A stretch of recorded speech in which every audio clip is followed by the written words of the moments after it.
Las últimas acusaciones de abusos sexuales que afectan a la Iglesia Católica podrían provocar una fuga de feligreses, lo que quedaría reflejado en los próximos resultados del censo 2012. En contrapartida, la religión evangélica sigue aumentando su presencia en nuestro país y sumando más fieles. Para ahondar en este tema, conversamos con el presidente de la Mesa Ampliada Evangélica, Emiliano Soto. Obispo, muchas gracias por estar con nosotros. Muy buenas tardes. Buenas tardes, pues gracias por haber venido a CNN Chile para analizar un tema que, si bien no los afecta a ustedes directamente, sí podríamos decir que afecta a las religiones en general, genera cierto entredicho para las religiones en general. ¿Cómo analiza usted desde la Iglesia Evangélica lo que está sucediendo con una religión, podemos decir, hermana, ¿no?, muy cercana como la Iglesia Católica? Dentro del cristianismo. Exactamente, claro. Católica. Bueno, en realidad las situaciones que han ocurrido últimamente, tanto con el padre O'Reilly como también con el padre anteriormente afectado, nosotros creemos que definitivamente todo el concepto religioso se ve de alguna manera afectado por la credibilidad, por afectar la fe de las personas y las confianzas de mucha gente que quiere desarrollar su fe y su espiritualidad. De esta manera marca lamentablemente una situación de conflicto interno.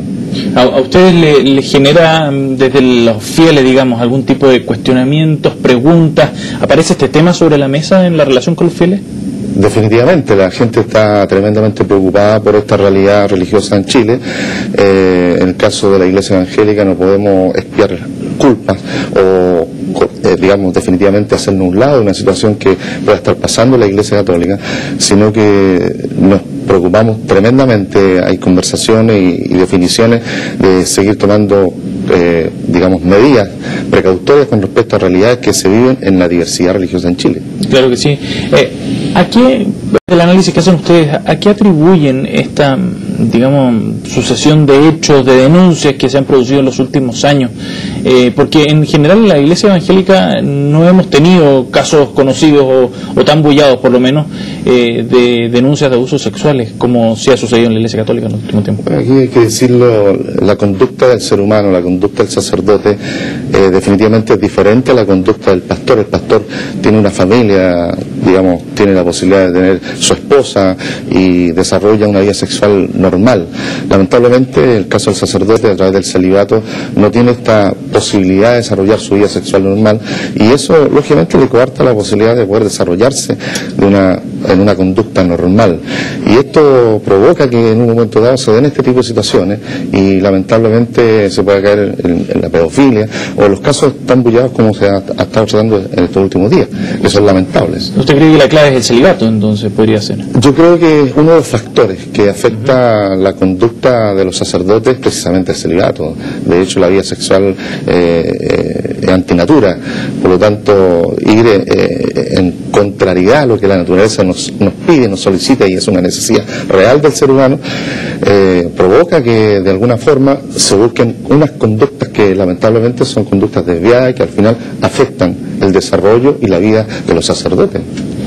Un tema que ustedes manejan de otra manera, claramente. Ahora, ¿eso usted cree que esa manera de relacionarse, digamos, con la sexualidad ha permitido para los pastores evangélicos desarrollar una relación distinta con los feligreses? Lógico, porque el pastor está en una relación directa, no tan solamente con su familia, sino con la familia de los feligreses, y hay una confianza en el sentido de el trabajo que desarrolla y la sexualidad que él también tiene, que en un momento dado es abierta a toda la comunidad, es conocida por el resto de los feligreses. Por lo tanto, no hay complicación en la vida, no hay cuestionamiento hacia la vida del pastor, y esto da una confianza y una tranquilidad al feligrés y a la familia que comparte la comunidad de no tener la posibilidad de acceder a una pedofilia. Puede que se den casos, pero definitivamente, como tú dices, bastante menores. ¿Disminuye las probabilidades? Disminuye las probabilidades. Y esto para nosotros, lógicamente, también existe dentro de las iglesias cristianas y en este caso evangélicas, toda una forma de poder ir viendo las conductas de los pastores, cosa que si en un momento dado se han complicado, puedan participar en tribunales de disciplina, tribunales éticos, cosa que al final también se tomen todas las medidas necesarias para poder hacer de que las personas sean dignas de su vocación. Ustedes han tenido un aumento considerable en los últimos años de feligreses. Probablemente los números que conozcamos de la encuesta del censo de este año así lo reflejen. Usted ya tiene una proyección, porque la del 2002 tenían 1,7 millones de feligreses declarados, ¿no? Sí. ¿Ustedes esperan un aumento para esta encuesta? Sí, nosotros tenemos encuestas internas que se han desarrollado a través de estos últimos 10 años. Definitivamente nosotros pensamos que estamos bordeando el 20% y que estamos apuntando a casi 3 millones de evangélicos en Chile sobre 15 años. Entendemos que han habido encuestas, el caso de encuesta CEP, encuesta DIMAR de la Universidad Católica, donde han bordeado los evangélicos entre un 16 y 17%, y la Iglesia Católica definitivamente también hace un descenso importante de unos 6 o 7% de lo que fue el año 2002. Si apuntó a un 69.6 aproximadamente, se está hablando de un 64, un 63% de la realidad de la Iglesia Católica en Chile. ¿Eso ustedes entonces interpretan esta crisis que podría haber estado viviendo la Iglesia Católica acá en Chile como una razón para que se sumen más feligreses a la Iglesia evangélica? Bueno, creemos que uno de los factores que influye en la credibilidad de la Iglesia o la credibilidad de la religión propiamente tal, definitivamente son los hechos que están pasando y están ocurriendo, que despierta suspicacia, desconfianza dentro de la persona que en un momento dado pueda declararse en cierta manera de esa fe específica, y hay una apertura y hay una conversión de muchos católicos hacia la Iglesia evangélica. De un 100% o de 100 personas que definitivamente se cambian de religión, hay un 42% que se convierte a la religión evangélica, hay un 23% que pasa a ser agnóstico y un 13% que pasa a otras religiones. Entonces son porcentajes importantes de qué forma la Iglesia Católica está descendiendo y otras religiones, incluida la Iglesia evangélica, está creciendo. El caso de Brasil, en el último censo, en el año 2010, reflejó de que creció la Iglesia evangélica en Brasil un 60%. Ellos eran un 15.14 el 1990, perdón, el año 2000, y el 2010 están apuntando sobre el 22%. Por lo tanto, crecieron casi un 60% sí, claro, en los últimos 10 años. Brasil es un caso reconocidamente en Latinoamérica, un país que en un momento dado era, hablamos así, uno de los bastiones de la Iglesia Católica, que está perdiendo fieles. En estos momentos los evangélicos en Brasil son más de 42 millones de personas.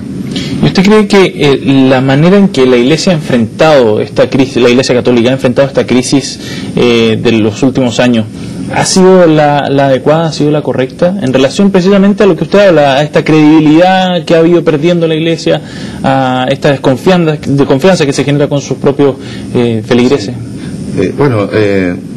Observando la conducta de Monseñor Sati, yo creo que definitivamente él ha hecho un buen papel en este último tiempo, en el sentido de, primero, buscar toda la verdad, la realidad de la verdad, y lo otro que ha venido también colocándose del lado de las víctimas. En estos 127 colegios que están siendo, digamos, analizados por la posibilidad de que existan conductas impropias, está también la apertura de la Iglesia Católica, y eso es bastante positivo para poder lograr la verdad por sobre todas las cosas. Aquí hay que decirlo, Monseñor Sati está colocando la luz donde hay oscuridad, y eso es importante no tan solamente para la Iglesia Católica, sino que definitivamente es la posición que tiene que tener la Iglesia frente a cualquier hecho de este tipo, no tener defensas corporativas, y no tan solamente buscar la vía del derecho canónico, buscar la defensa a través solamente de ese medio, sino que la justicia terrenal o la justicia oficial debe estar presente en este tipo de hechos. Un cambio que llegó quizás un poco tarde, considerando que muchas otras veces y durante décadas anteriores se actuaba de una manera muy distinta. Claro, desde el caso de Caradima hacia adelante, digamos, es notorio el cambio. Marcó un punto de inflexión, podríamos decir. Marcó un punto de inflexión, y también se vio que definitivamente había que buscar la verdad por sobre todas las cosas y colocarla en una realidad, en el contexto de la realidad de la Iglesia, en el contexto de la realidad de un país, de una nación y de la religiosidad en general. Ahora, además de esta desconfianza que se ha generado hacia la Iglesia Católica y que ha facilitado, digamos, la mayor adhesión hacia la Iglesia evangélica, ¿a qué otros factores le atribuye usted, obispo, esta mayor adhesión que han tenido su Iglesia?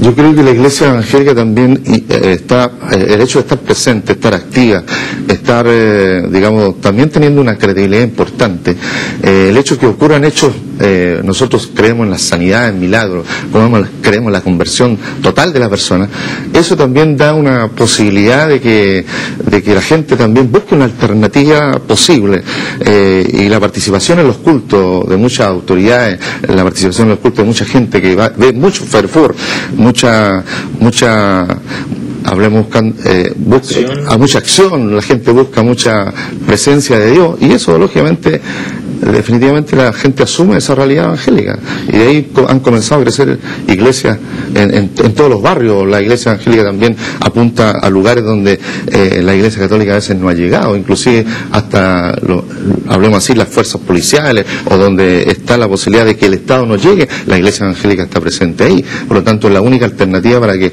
la gente de escasos recursos también busque una transformación de vida y busque una posibilidad de desarrollarse socialmente. ¿Y ustedes cómo proyectan digamos, la expansión en esta tarea evangelizadora de la Iglesia?